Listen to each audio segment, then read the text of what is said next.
এই সব কিছু খুলে আমার কাছে আসো, তোমাকে আদর করব। দেখো, আমি তোমাকে স্বামী হিসেবে মানতে পারবো না। কিন্তু আমার তো এখন আপনার আদর চাই, আপনার ভালোবাসাটা আমার খুব প্রয়োজন। দেখো ফেরদৌস, আমি কোনো মজা করার মুডে নেই। তুমি খুব ভালো করেই জানো আমি কি পরিস্থিতির মধ্যে থেকে বেরিয়ে আসার চেষ্টা করছি। আজকে আমাদের বিয়ে হয়েছে, আপনারা একাকিত্ব জীবনের সাথে আমি নিজেকে জড়িয়ে নিতে চাই। দেখো ফেরদৌস, তুমি এরকম কোনো পাগলামি করো না যে পাগলামিতে আমি সায় দিতে পারবো না। তুমি তো জানতেই বিয়ে হলে আমরা কেউই সুখে থাকতে পারবো না। জানতাম, তাহলে আপনি কেন বিয়েতে হ্যাঁ বলে দিয়েছিলেন? আপনি বলতে পারেননি আমাকে বিয়ে করবেন না? ফেরদৌস, আপনি তো কি, আপনি এতটা বোকা নন যতটা সাজার চেষ্টা করছেন। আমি খুব ভালো করে জানি আপনি ইচ্ছে করে বিয়েতে রাজি হয়েছেন, এখন ন্যাকা সাজার চেষ্টা করছেন, তাই না? আমি খুব ভালো করেই জানি আপনি কি জন্য বিয়েতে রাজি হয়েছেন। তুমি কি বলতে চাইছো আর কিসের জন্য আমি বিয়েতে রাজি হয়েছি বলো? আমি কোনো উদ্দেশ্য নিয়ে বিয়েতে রাজি হইনি, তাই প্লিজ আমাকে কোনো সন্দেহ করো না। তাছাড়া তুমি খুব ভালো করে জানো আমি তোমার ভাইকে কত বেশি ভালোবাসতাম। তাহলে এখন তোমাকে কি উদ্দেশ্য নিয়ে বিয়ে করব বলো? আপনি একটা মেয়ে, আপনার দ্বারা সম্ভব না কোনো পুরুষকে ছাড়া একা থাকা। তার উপর ভাইয়ের সাথে আপনার সবই হয়েছে, শুধু আপনাদের একটা বেবি আসেনি। তার আগেই ভাইয়া হয়তো আমাদেরকে ছেড়ে চলে গেছে।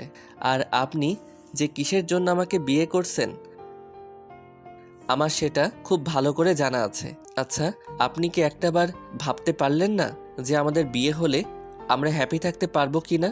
আর আপনি আমাকে বলছেন যে মেনে নিতে পারবেন না। তাহলে বিয়েতে রাজি ছিলেন না এটা আগে বলতে পারেননি? আপনি তো নিজেই বিয়েতে রাজি হয়েছিলেন। আমি বিয়েতে রাজি হয়েছিলাম ঠিকই, কিন্তু মন থেকে রাজি হইনি। সেটা শুধু তোমার আর আমার আব্বু আম্মুর কথা ভেবে। তাই এখন আমার দ্বারা সম্ভব না তোমাকে স্বামীর অধিকার দেওয়া কিংবা তোমাকে কাছে আসতে দেওয়া। প্লিজ আমাকে কোনো রকম জোর করো না, তাতে আমার খারাপ লাগবে। কিন্তু আমি আপনাকে জোর করবই। আপনি জোরপূর্বক আমাকে বিয়ে করতে বাধ্য করেছেন। আমার না ছিল কোনো রিলেশন, না ছিল কোনো গার্লফ্রেন্ড। আর আজকে 25টা বছর যাবৎ আমি কাউকে ভালোবাসিনি। তাহলে আমি আপনাকে বউ হিসেবে পাওয়ার পর কেন নিজের কাছে পেতে চাইবো না, আদর করতে চাইবো না? আপনি খুব ভালো করেই জানেন আমার দ্বারা এগুলো চাই আপনার থেকে। তাহলে আপনি কেন আমাকে কাছে টেনে নিতে পারবেন না? নাকি আমি দেখতে খারাপ, আমার কাছে কোনো অভ্যাস আছে? বলেন। ফেরদৌস, তুমি বুঝতে পারছো না, এটা সম্ভব না। যত সহজ ভাবছো ততটা সহজ নয়। আর যত তাড়াতাড়ি তুমি আমাকে স্ত্রীর অধিকার দিতে চাইছো আর আমাকে কাছে পেতে চাইছো, এটাও সম্ভব না। আমি তো তোমাকে বলতেছি আমি বিয়েটা করতে চাইনি। দেখেন, আরেকটা মিথ্যা কথা বলবেন না। আমি খুব ভালো করে জানি আপনি নিজে থেকে বিয়েটা করতে বাধ্য করিয়েছেন আমাকে। আর তাছাড়া আপনি এখন আমার সঙ্গে ভালো সাজার চেষ্টা করছেন, তো এগুলো করে কোনো লাভ হবে না। আপনি আমাকে যেহেতু বিয়ে করেছেন সেহেতু আপনার থেকে আমি স্বামীর অধিকারটা আদায় করেই নিব। এতে আপনি চান বা না চান, আর আপনার ইচ্ছে থাকুক বা না থাকুক। ফেরদৌস, প্লিজ এরকম পাগলামি করো না। তুমি খুব ভালো করেই জানো আমি কিসের মধ্যে থেকে বেরিয়ে আসার চেষ্টা করছি। তার উপর যদি তুমি জোর করে এগুলো করো তাহলে আমার মনের অবস্থাটা কি হবে সেটা তুমি ভাবতে পারছো না। তোমার উপর যতটুকু বিশ্বাস আমার ছিল ততটুকু বিশ্বাস আর থাকবে না। তাই প্লিজ এরকম কোনো পাগলামি করো না যার জন্য আমি প্রস্তুত নই। আপনার সময় লাগলে নিন, তারপরও আপনার আমাকে স্বামী হিসেবে মেনে নিতে হবে। বিয়ে যেহেতু করেছেন তাহলে একসাথে থাকতে হবে, সংসার করতে হবে। আর আপনি আমাকে ভালোবাসেন বা না বাসেন, আমি আপনাকে নিজের করেই ছাড়ব।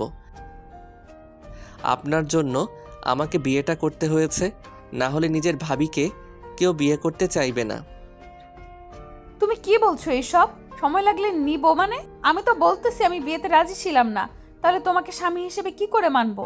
আর যেহেতু আমি এখান থেকে চলে যেতাম, ওই জন্যই তোমার আব্বু আম্মু আমাকে ভালোবাসো বলেই এখানে রেখে দেওয়ার জন্য তোমার সাথে বিয়েটা দিয়েছে।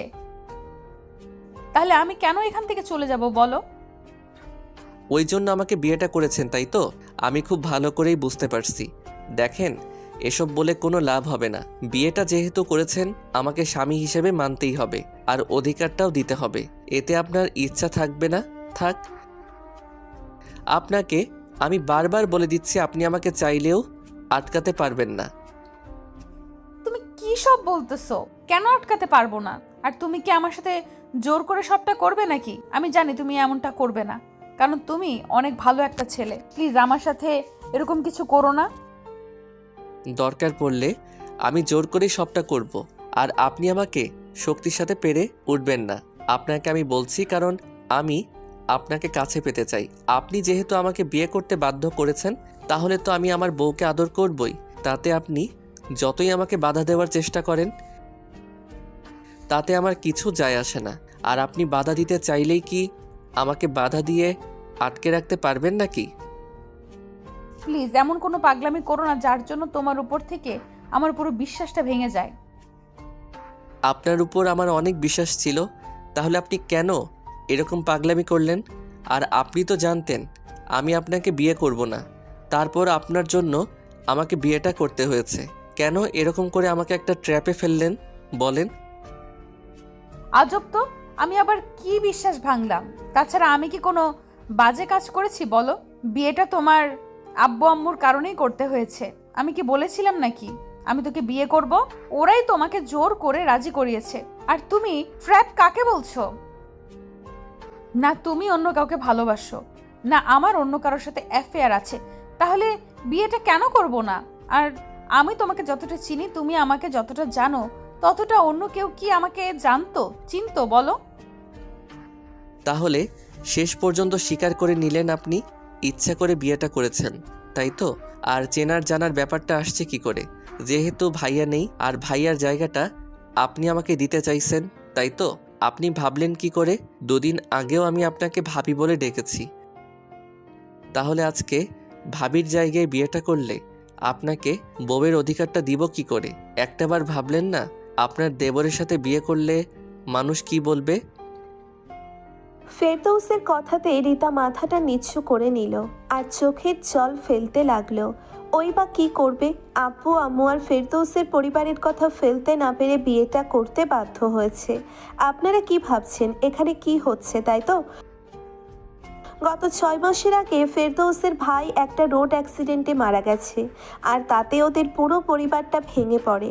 রিতার সাথে ভাইয়া বিয়ের মাত্র 3 মাস হয়েছিল, আর তারপরেই ফেরদৌসের ভাইয়া ওদের ছেড়ে চলে যায়। ওরা কি করবে ভেবে পারছিল না।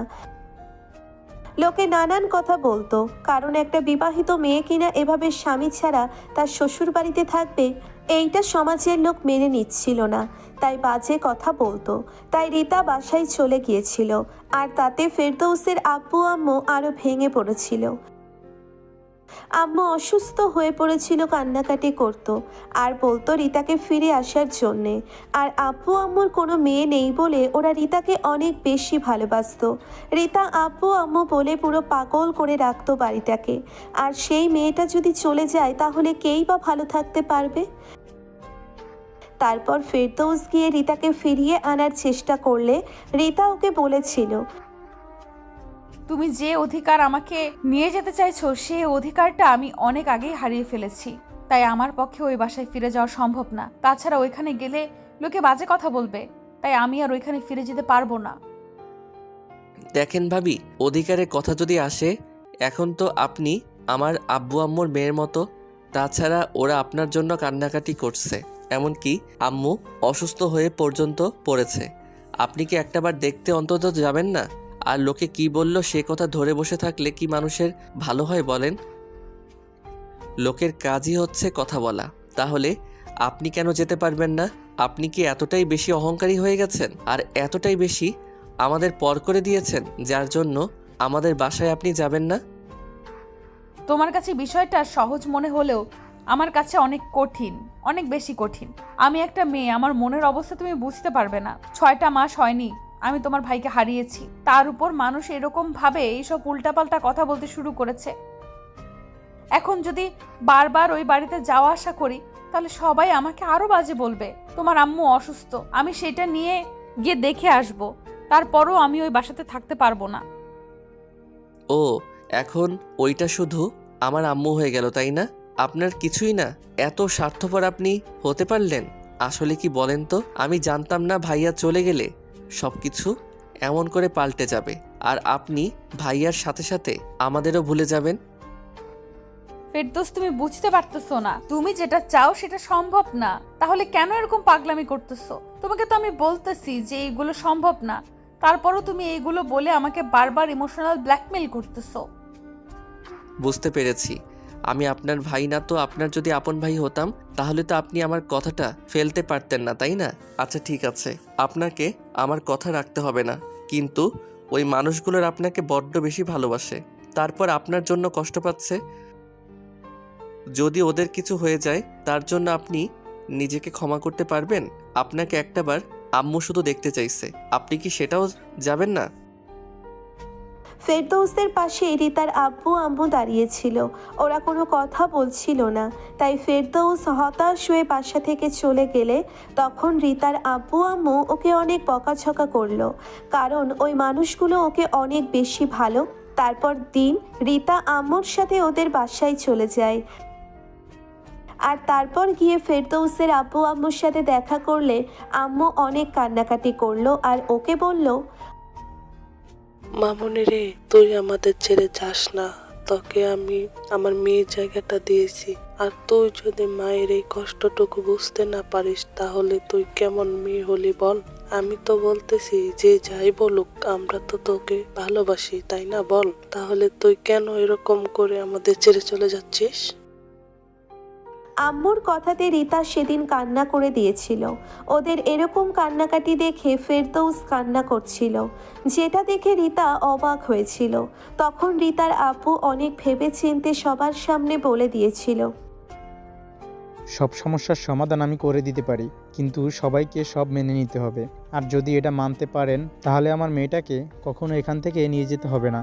আর আপনারা যদি চান তো আমি সবাইকে সবটা বলতে পারি। আর যদি আপনারা ভাবেন এটা আমার পাগলামি, আমার মেয়েটাকে এই বাড়িতে রাখার জন্য আমি প্ল্যান করেছি, তাহলে সেটা আপনাদের ভুল ধারণা।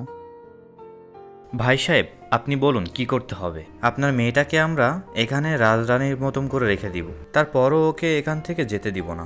ও নিজেও জানে আমরা ওকে মেয়ে হিসেবে কত বেশি ভালোবাসি, আরও এখান থেকে চলে গেলে আমাদের মনের অবস্থা কি হবে।